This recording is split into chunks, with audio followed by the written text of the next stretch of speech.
కృష్ణరాజు గారిని పోలీసులు అరెస్ట్ చేశారంట. సిఐడి పోలీసులు అరెస్ట్ చేసినప్పుడు ఆయన్ని హత్య చేయబోయారంట. ఆ హత్య చేయబోయితే దానికి అన్నిటికీ కుట్ర ఏంటంటే జగన్మోహన్ రెడ్డి గారు మూడో ముద్దాయి అంట. కృష్ణరాజు గారు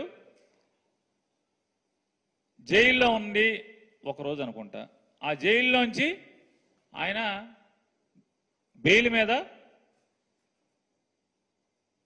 సుప్రీంకోర్టు బెయిల్ అనుకుంటా, సుప్రీంకోర్టు బెయిల్ మీద ఇక్కడి నుంచి హైకోర్టుకి వెళ్ళారు.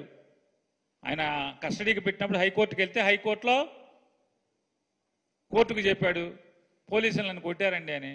వెంటనే టీమ్ ఆఫ్ డాక్టర్స్, ఒక డాక్టర్ కాదు, ఇద్దరు డాక్టర్ కాదు, 4 డాక్టర్లను 5 డాక్టర్లను టీమ్ ఆఫ్ డాక్టర్స్ వేసి ఈయన్ని ఒళ్ళంతా పరీక్షించండి అని చెప్పారు. ఒళ్ళంతా పరీక్షించారు. ఒళ్ళంతా పరీక్షించి ఈయనకి దెబ్బలేం కొట్టలేదండి అని చెప్పి రిపోర్ట్ ఇచ్చారు హైకోర్టుకి. హైకోర్టు ఆయన్ని కస్టడీకి మళ్ళీ పంపించేసింది, బెయిల్ ఇవ్వలేదు.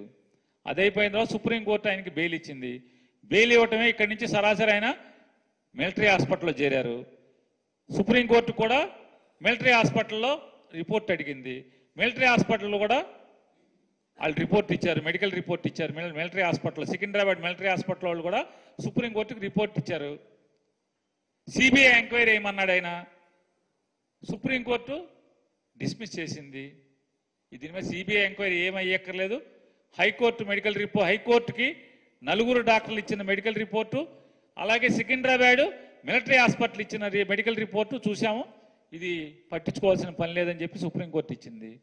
అంటే సుప్రీంకోర్టు, హైకోర్టు, సుప్రీంకోర్టు, ఆంధ్రప్రదేశ్ రాష్ట్ర గుంటూరు గవర్నమెంట్ హాస్పిటల్ డాక్టర్లు, మిలిటరీ హాస్పిటల్ డాక్టర్లు అందరూ కూడా ఈయనకి దెబ్బలు లేవని చెప్పినా కూడా ఇవాళ 3 సంవత్సరాల తర్వాత, 3 సంవత్సరాలు నిండిన తర్వాత, 4 సంవత్సరాలు నిండిన తర్వాత ఇవాళ ఎఫ్ఐఆర్ కడతాం అంటే ఇది తప్పుడు కేసు కాదా అని అడుగుతున్నాను నేను.